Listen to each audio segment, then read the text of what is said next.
Sud Nuit, le journal. Fin du franc CFA en faveur de l'éco. Le gouvernement français a adopté le projet de loi, mais la partie fixe est maintenue, même si le texte consacre la fin de la centralisation des réserves africaines de change auprès du Trésor français, une loi qui torpille plutôt la démarche de la CEDEAO pour une monnaie unique sous-régionale selon l'économiste Demba Moussa Dembélé. Réouverture des classes pour les élèves en classe d'examen. La date du 2 juin maintenue, le président Sall appelle à une mobilisation nationale pour le respect du protocole sanitaire indiqué qui inclut le port obligatoire de masques dans les établissements scolaires, décision prise par le Conseil des ministres qui prend des mesures dérogatoires relatives à l'utilisation des médicaments pour le traitement du Covid-19, mais réaménage aussi les peines. Un projet de loi qui introduit le placement sous surveillance électronique a été adopté entre autres au titre des textes législatifs et réglementaires. Info Santé complète ce journal mis en onde par Hassan Thioune. La France a acté la fin du franc CFA en faveur de l'éco, la nouvelle monnaie de l'Union monétaire ouest-africaine qui doit entrer en vigueur en 2020. Le gouvernement français a adopté donc ce projet de loi ce 20 mai lors de son Conseil des ministres. Toutefois, la partie fixe est maintenue, même si le texte consacre la fin de la centralisation des mesures des réserves africaines de change auprès du Trésor français. Synthèse avec Amadou Moustapha Dian. Ce projet de loi entériné par le gouvernement français marque la fin symbolique du franc CFA. Il a été adopté ce mercredi 20 mai en Conseil des ministres. Un texte très attendu par les pays de l'Union monétaire ouest-africaine, a annoncé la porte-parole du gouvernement, Sibeth Ndiaye, qui a même commenté que cette fin symbolique devrait s'inscrire dans un renouvellement de la relation entre la France et l'Afrique et écrire une nouvelle page de notre histoire. Ce texte valide ainsi la transformation du franc CFA qui deviendra l'éco, toutefois en maintenant la parité fixe avec l'éco, ainsi que la fin de la centralisation des réserves de change des États d'Afrique de l'Ouest auprès du Trésor français, conformément à l'accord conclu fin décembre entre la France et les États de l'Union monétaire ouest-africaine qui s'étaient réunis en Côte d'Ivoire. La réforme a été négociée tout au long du second semestre 2019 entre la France et les 8 pays de l'Union économique et monétaire ouest-africaine que sont le Bénin, le Burkina Faso, la Côte d'Ivoire, la Guinée-Bissau, le Mali, le Niger, le Sénégal et le Togo. Un projet qui tout de même peut rassurer les milliers d'affaires, mais qui agace les partisans d'une rupture totale et d'une émancipation monétaire complète de l'Afrique occidentale. Ce franc CFA qui a été longtemps considéré comme un vestige de la France-Afrique. La fin d'un symbole ne signifie pas la fin des relations spéciales que Paris souhaite préserver avec ses partenaires africains, surtout dans le domaine monétaire et économique. Amadou Moustapha Dian, cette loi n'enlève pas la mainmise de la France sur nos économies et sur les monnaies des pays de l'UMOA à travers la parité fixe. Demba Moussa Dembélé, économiste, estime que cette loi torpille plutôt la démarche de la CEDEAO pour une monnaie unique sous-régionale. Voici Demba Moussa Dembélé au micro de Amadou Moustapha Dian. Cette loi entérine l'accord qui avait été passé entre M. Macron et M. Alassane Ouattara au mois de décembre. Mais à l'époque, nous avions dit que cet accord est contraire à la feuille de route de la CEDEAO qui a été adoptée le 29 juin 2019 à Abuja. Parce que l'éco, c'est la monnaie de 15 pays de la CEDEAO et pas seulement des pays membres de l'UMOA. Or, ce que Ouattara a fait, pour nous, c'est une façon d'essayer de torpiller la feuille de route de la CEDEAO et aussi de sauver les intérêts de la France parce qu'en fin de compte, que le franc CFA change de nom et devienne éco, alors que les autres fondamentaux restent les mêmes, à savoir le taux de change fixe avec l'euro et surtout la liberté de transfert entre le pays et la France. Ces deux fondamentaux tout simplement montrent que la France va continuer à tirer les ficelles dans les coulisses. D'autant plus qu'elle va jouer le rôle de garant, comme on dit, dans Nous parlons du communiqué du Conseil des ministres. Le chef de l'État a indiqué que la reprise des enseignements et apprentissages pour les classes d'examen est fixée au 2 juin 2020. Dans cette perspective, il lance un appel pour la mobilisation nationale afin de compléter l'action de l'État, le président de la République a dans ce cadre demandé au ministre de l'Éducation nationale de prendre toutes les dispositions afin de faire respecter par l'ensemble des composantes de la communauté éducative les mesures d'hygiène sanitaire préventive préconisé. Il a à cet effet souligné l'impératif de se conformer scrupuleusement au protocole sanitaire indiqué à travers notamment le port systématique de masques dans les établissements scolaires et la distanciation physique au titre des textes législatifs et réglementaires. Le Conseil a examiné et adopté le projet de loi modifiant la loi 65-60 du 21 juillet 1965 portant code pénal et consacrant le placement sous surveillance électronique comme mode d'aménagement des peines. Le projet de loi modifiant la loi 65-61 du 21 juillet 1965 portant code de procédure pénale et introduisant l'assignation à résidence avec surveillance électronique comme alternative à la détention provisoire et le placement sous surveillance électronique comme mode d'aménagement des peines. Le projet d'ordonnance aménageant également des mesures dérogatoires relatives à l'utilisation de médicaments pour le traitement du coronavirus durant la pandémie. Le projet de décret relatif aux conditions d'implantation et d'exploitation des stations de distribution des produits pétroliers raffinés au titre des mesures individuelles. Le président de la République a également pris les décisions suivantes. Entre autres, Madame Dr Anta Sarr Diack donc est nommée présidente du Conseil d'orientation du Fonds de l'habitat social au ministère de l'Urbanisme, du Logement et de l'Hygiène publique. Chamboulement au sein du secteur de la justice, des changements qui ont occasionné le détachement de certains magistrats au niveau du palais de la République ou des ministères. Le forum du justiciable dénonce, selon son président, le nombre est déjà insuffisant, pas plus de 700 magistrats pour 14 millions d'habitants. Cela peut porter préjudice, a-t-il dit. Le juriste consultant estime qu'il y a des réformes profondes à faire pour assurer notamment l'indépendance de la justice. Babacar Ba, président du Forum du Justiciable avec Babacar Samb. Je pense que pour le Forum du Justiciable, nous avons toujours regretté, en tout cas, le fait qu'aujourd'hui, qu'il y ait des magistrats en position de détachement. Parce que nous n'avons pas assez de nombre. Nous n'avons pas le nombre suffisant de magistrats. Aujourd'hui, l'on vous dit que les magistrats tournent autour de 600-700 magistrats pour 14 millions d'habitants. Donc je pense qu'aujourd'hui, la vocation d'un magistrat, c'est d'être nommé au siège, c'est d'être nommé au parquet ou bien affecté au niveau de l'administration centrale. Donc je pense que sur ces cas de détachement-là, je pense que nous avons toujours une position de principe là-dessus. Nous sommes contre le détachement des magistrats, soit au niveau des ministères ou bien au niveau d'autres structures, du palais, ainsi de suite. Le magistrat, comme je l'ai dit, sa vocation, c'est d'être nommé au siège, d'être nommé au parquet ou bien affecté au niveau de l'administration centrale. Et je pense qu'aujourd'hui, il faut aller vers des réformes profondes. Parce que si aujourd'hui, l'on nous dit que le Conseil supérieur de la magistrature s'est réuni, qu'il y a eu des nominations, s'il y a eu des suspicions, si les gens se posent des questions par rapport à ces différentes nominations-là, c'est parce qu'aujourd'hui, nous avons un Conseil supérieur de la magistrature qui est présidé par le président de la République. Nul n'était ça, je pense que les Sénégalais, dans leur écrasante majorité, auraient l'esprit tranquille. Nous avons demandé, et depuis très longtemps, pendant pratiquement tous les régimes qui se sont succédés, qu'on ait un Conseil supérieur de la magistrature qui, en tout cas, n'est plus présidé par le président de la République, mais également par le ministre de la Justice. Mais bon, quand on dit ça, on nous reproche, on nous dit, bon, c'est pas sûr, parce qu'on peut basculer vers ce qu'on appelle une république des juges. Bon, on les dit, ok, il n'y a pas de souci.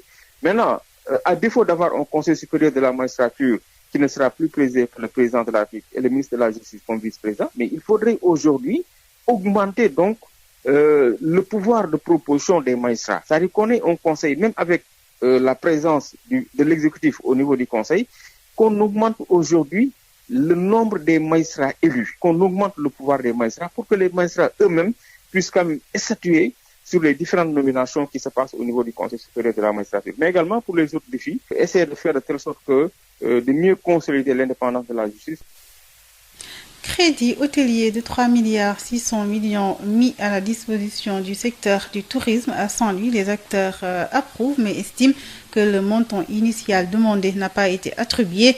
Cependant, ce fonds va permettre de faire face à certaines charges. Marie-Pierre Sen, la trésorière du syndicat d'initiative de Saint-Louis avec Ndeye Mariam Ndiaye. Nous saluons quand même cette initiative et que ça vient aussi au bon moment parce que nous avons accumulé beaucoup de charges à savoir les salaires et autres, donc ça vient au moment opportun. Et nous saluons cette initiative du chef de l'État et à travers le ministre de tutelle. Ce qui a été constaté, c'est que les montants initiaux demandés n'ont pas été attribués. Mais quand même si ça n'a pas été attribué, le montant qu'on nous a attribué, donc c'est acceptable en fait.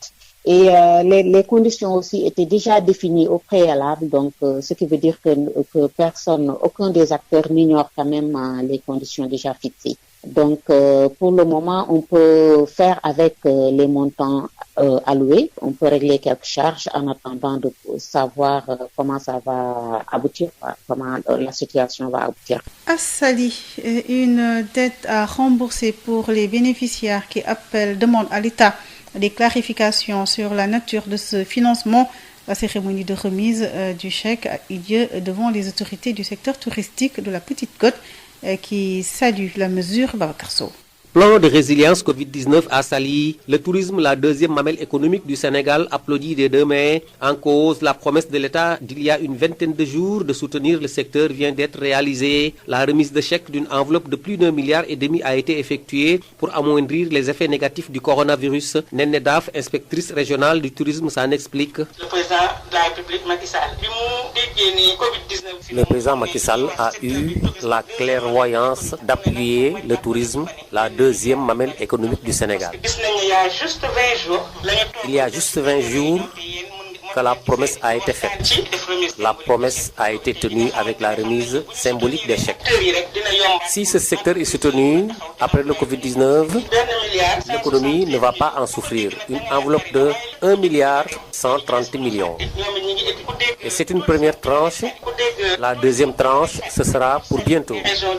Occasion pour les bénéficiaires de préciser que ce n'est ni une subvention, encore moins un don de l'État, pour expliquer la ruée de plusieurs acteurs du tourisme vers le ministère, d'où la nécessité de la demande formulée par ces acteurs au ministère de tutelle pour des éclaircies que ce sont des dettes à rembourser et non des subventions, parteja au nom des récipiendaires. Malheureusement, beaucoup de gens pensent que l'État nous a subventionnés, d'où la ruée de tous les acteurs vers le ministère. Et nous prions le ministère de tutelle d'éclairer la lanterne des Sénégalais. C'est vrai qu'ils nous ont soutenus, ce sont des dettes à rembourser. Il faut que ça soit clair dans l'esprit des Sénégalais. Ils nous ont seulement facilité à travers les banques.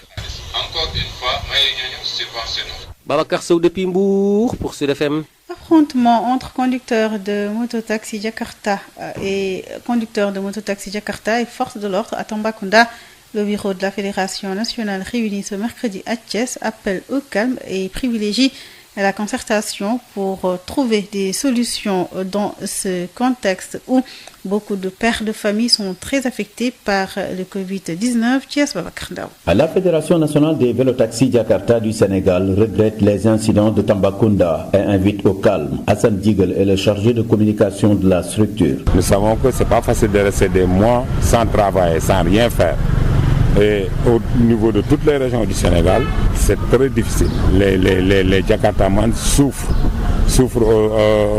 à 100%, mais on les demande de se calmer actuellement. Selon le manager de cette fédération, ces affrontements sont à éviter et Mamadou Clédor Fall d'inviter l'État à plus d'attention à ces milliers de pères de famille qui s'activent dans le secteur des deux roues. Je lance un appel à la population de Tamba et à tous les conducteurs de vélo-taxi Jakarta de revenir au calme. J'invite aussi l'État du Sénégal à se rapprocher auprès du président de la fédération, Samba Kombosam, qui est le président, de faire des pourparlers pour voir quels sont les débuts de solution pour aider cette jeunesse, cette noble jeunesse. Certes, c'est dur. Rester 2 à 3 mois sans travailler, c'est des pères de famille. Comme l'État l'a fait avec les taximans, avec les bus, l'État peut bel et bien le faire avec les conducteurs de Jakarta. Pour ainsi mieux arrondir les angles, le bureau de la Fédération nationale des vélotaxis Jakarta du Sénégal réuni à Thiès invite ces différentes cellules à se rapprocher des autorités locales et d'aller vers les gouverneurs des régions discuter avec les gouverneurs de région et les préfets pour au moins qu'on puisse laisser les Jakarta faire leur boulot tranquillement. Babacar Ndao, Thiès, Sud FM.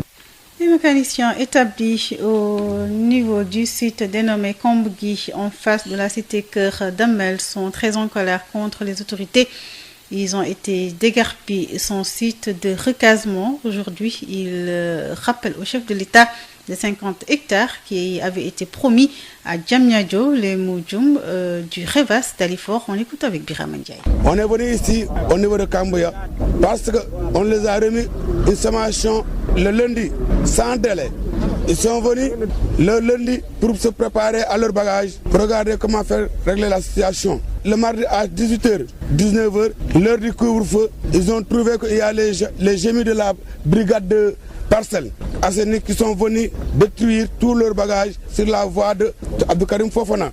Donc, on demande en indéterminé à l'État en lui disant que on est prêt à mourir sur ces cas si pareils.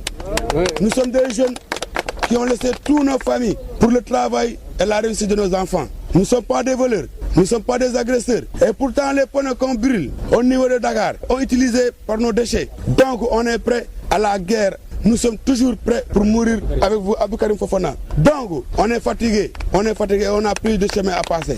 Donc, l'État nous a offert 50 hectares, 50 hectares. Mais les 50 hectares, c'est par une voie. Parce que jusqu'à présent, on n'a pas vu. Et jusqu'à présent, on voit que quand on déguerpit les bagages, on les met là-bas. Donc, les 50 hectares, c'est devenu une fourrière. Donc, on demande à l'État, est-ce que nous ne faisons pas partie de l'État? Est-ce qu'on a tout travaillé pour notre État? Tous les cérémonies officielles qui se trouvent ici au Sénégal, on les couvre. Donc, qu'est-ce qu'il nous reste à lui faire? On ne lui demande pas de l'argent, on lui demande seul des lieux de travail. S'il peut, il le fait. S'il ne peut pas, on va descendre sur le terrain et on va mourir avec eux. Le ministre du Développement communautaire, de l'équité sociale et territoriale a procédé à Kael dans le département de Mbacké au lancement des opérations de distribution de l'appui alimentaire aux ménages enrôlés dans le registre national unique et aux ménages impactés par la pandémie. Près de 37 000 ménages bénéficiaires vont recevoir leur kit alimentaire au niveau de la commune de Touba. Mansour Faye, interrogé par Adam Ndiaye. Que la région de Diourbel fait partie des 3 premières régions en termes de volume qui reçoit cette aide alimentaire. Donc c'est une région particulière avec la commune, celle de Touba, qui est la commune qui reçoit le plus de volume par rapport à l'appui alimentaire. Rien que pour la commune de Touba, environ 37 000 ménages seront bénéficiaires de cet appui alimentaire. C'est énorme. Et je comprends aisément la tâche ardue qui était réservée à l'ensemble des comités de ciblage, des sous-comités de ciblage de la commune de Mbacké. Je rappelle que cet appui alimentaire est une décision qui émane de M. le Président de la République dans le cadre de son programme de résilience économique et sociale. Sous-composante appui alimentaire est coiffée par le force Covid-19 doté de 1000 milliards de francs CFA. C'est une réponse appropriée apportée par M. le Président de la République et destinée aux populations qui sont impactées par les effets liés à la pandémie.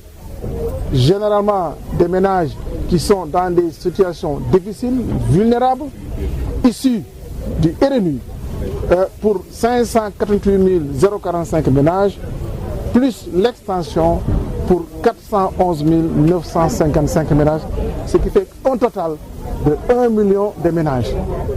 Et ce million connaîtra une extension certainement, puisque dans cette même dynamique, des populations qui sont titulaires de la carte d'égalité de chance, il y a une bonne partie qui ne figure pas dans le RNU.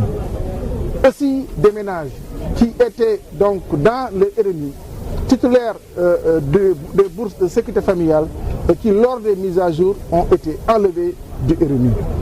Nous allons aussi intégrer les 9 villages de reclassement social et cela va permettre un accroissement d'environ de 100 000 ménages qui seront ajoutés dans 1 million de ménages et nous allons toucher environ 1 100 000 ménages pour leur permettre de bénéficier de cet appui alimentaire. Et c'est cela la volonté de M. le Président de la République Aujourd'hui, s'il pouvait aller à 2 millions de ménages, il l'aurait fait. Il l'aurait nécessairement fait. Mais nous allons continuer les évaluations puisque l'essentiel, c'est d'apporter donc des solutions appropriées par rapport aux préoccupations des populations. En tout cas, j'en profite pour remercier l'ensemble des élus et mention spéciale aux honorables députés, aux maires qui ont su mener de main de maître les commissions de ciblage et les sous-commissions de ciblage. Aucun maire n'a porté sa casquette de politique. Aucun élu n'a porté sa casquette de politique. Ils ont tous porté leur casquette de citoyen. Sud FM. Le drame familial au quartier Boucotte à Ziguinchor, un homme âgé de 22 ans a mortellement poignardé son demi-frère au quartier Boucotte. Le présumé meurtrier en fuite est activement recherché. La police a ouvert une enquête. Ignace Ndeye. C'est la consternation et la tristesse chez la famille Badji, ici au quartier Boucotte, ici à Ziguinchor. Une banale dispute a viré hier mardi au drame. Amadou Khalid Badji, 37 ans, a été mortellement poignardé par son cousin, le nommé Souleymane Badji, dit Lambo. Le présumé meurtrier s'est évaporé dans la nature aussitôt après avoir commis son acte. Un drame qui a ému toute la famille Badji à Boucotte. Abourama Bruno Badji, cousin de la victime et du meurtrier, témoigne. C'est juste après la coupure du jeûne, j'ai entendu des cris, je pensais même que c'était ma grand-mère qui alitait, mais non, quand je suis arrivé, j'ai trouvé que c'était mon frère qui gisait dans du sang. Et puis il a été poignardé, et puis mon jeune frère, l'a poignardé avec une corne, et là je l'ai vu. C'est juste quand mon grand frère l'a appelé pour le raisonner, parce que lui également, il excelle souvent dans du vol, il fume, il prend des stupéfiants. Quand il a essayé de le raisonner pour rendre les canettes qu'il a prises, et c'est en ce moment que tout est arrivé, que ce drame est arrivé. Une enquête est ouverte par la police pour élucider ce meurtre qui défraie en ce moment la chronique au quartier Boucotte à Ziguinchor. Le présumé meurtrier, Souleymane Badji dit Lambo, toujours en cavale. La police est sur ses traces. Ziguinchor, Ignace Ndeye, Sud FM. Ignace Ndeye, à Rufisque, un journaliste a été sauvagement agressé hier nuit par 4 jeunes au quartier Santiaba.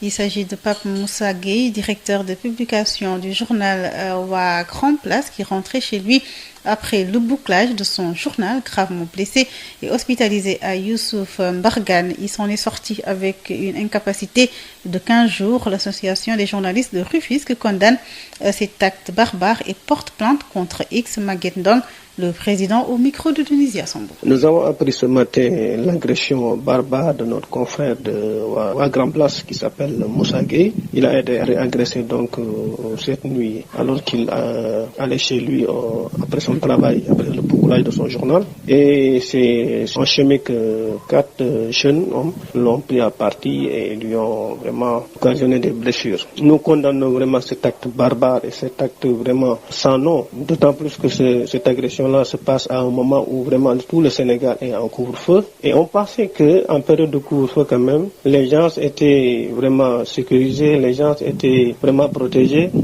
Mais malheureusement non.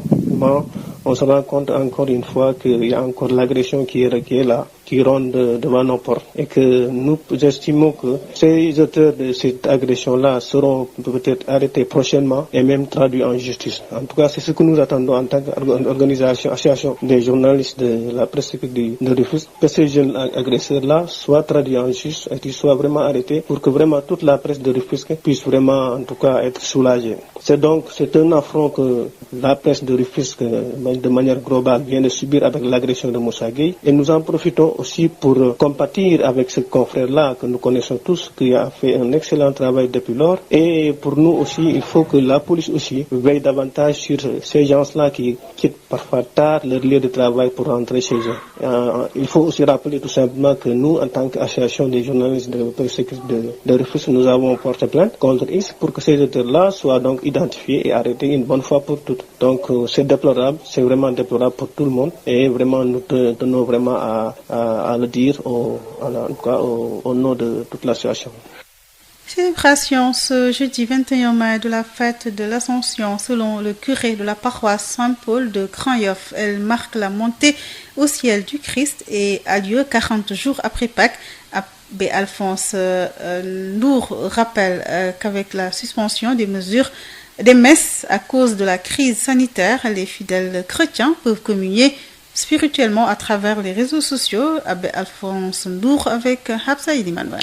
Alors, comme vous le disiez, donc demain jeudi, nous allons célébrer l'ascension de notre Seigneur Jésus-Christ. Alors, quand on parle d'ascension, phonétiquement, on peut faire, l'erreur de penser qu'il s'agit de l'Assomption qui, elle, est la montée au ciel de la Vierge Marie. Donc, l'ascension est la montée de Jésus-Christ au ciel qui, justement, donc, après sa résurrection, est resté 40 jours pendant lesquels il a eu à apparaître à ses disciples et jusqu'au moment où, en Galilée, il s'est élevé devant eux pour, justement, leur dire qu'il remonte au ciel d'où il était venu, mais qu'il les envoie donc en mission. Voilà donc un peu le sens de l'ascension que l'Église catholique fête 40 jours après Pâques.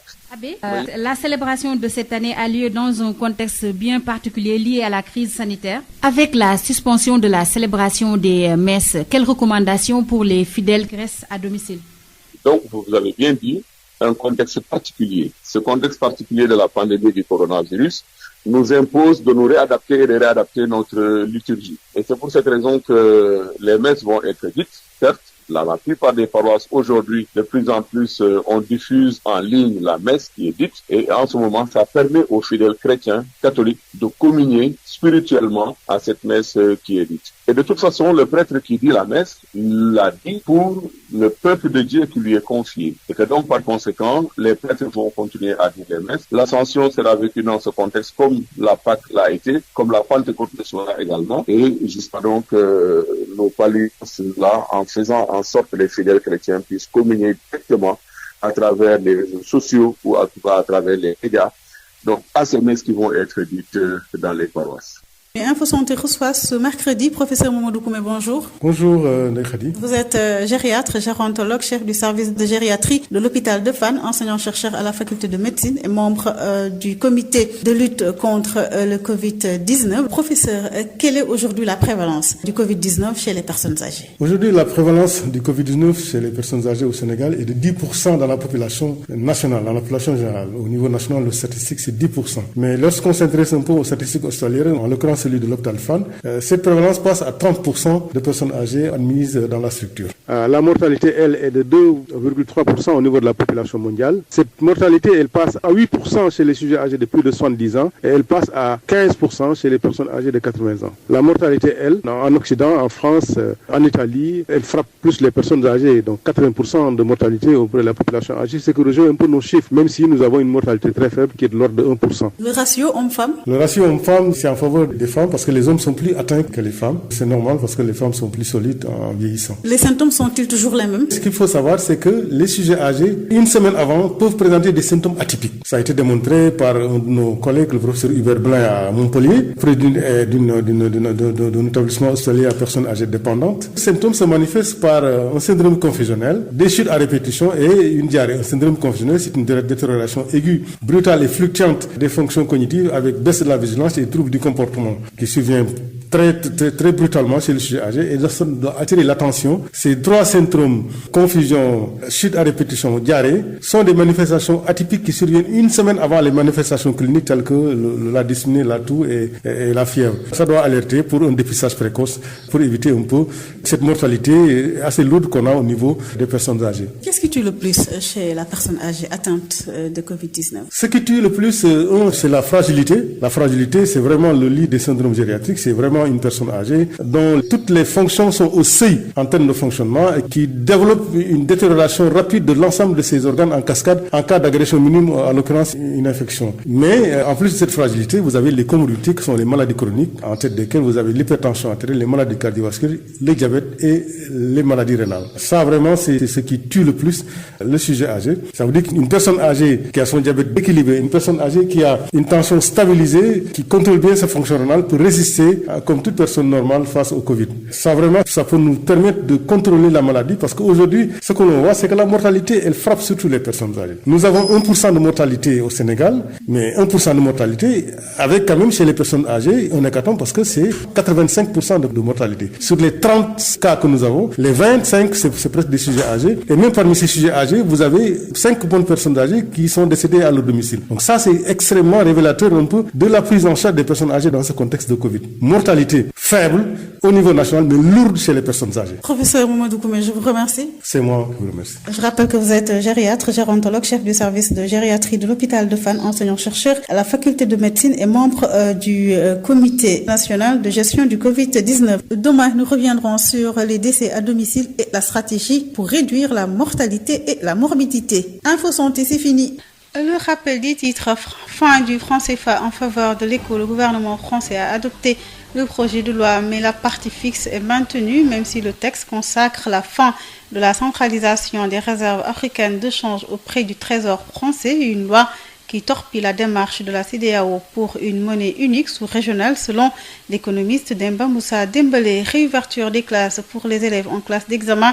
La date du 2 juin maintenue, le président Sall appelle à une mobilisation nationale pour le respect du protocole sanitaire indiqué qui inclut le port obligatoire de masques et la distanciation physique dans les établissements scolaires, décision prise par le Conseil des ministres qui prend des mesures dérogatoires relatives à l'utilisation des médicaments pour le traitement du Covid-19 et qui réaménage aussi les peines. Un projet de loi qui introduit le placement sous surveillance électronique a été adopté, entre autres, au titre des textes législatifs et réglementaires. Info Santé a mis fin à cette édition mise en onde par Hassan Thioune à la présentation Les Hadi Diop. Dans quelques instants, votre émission Objection avec Baye Oumar Gueye. Merci d'avoir suivi.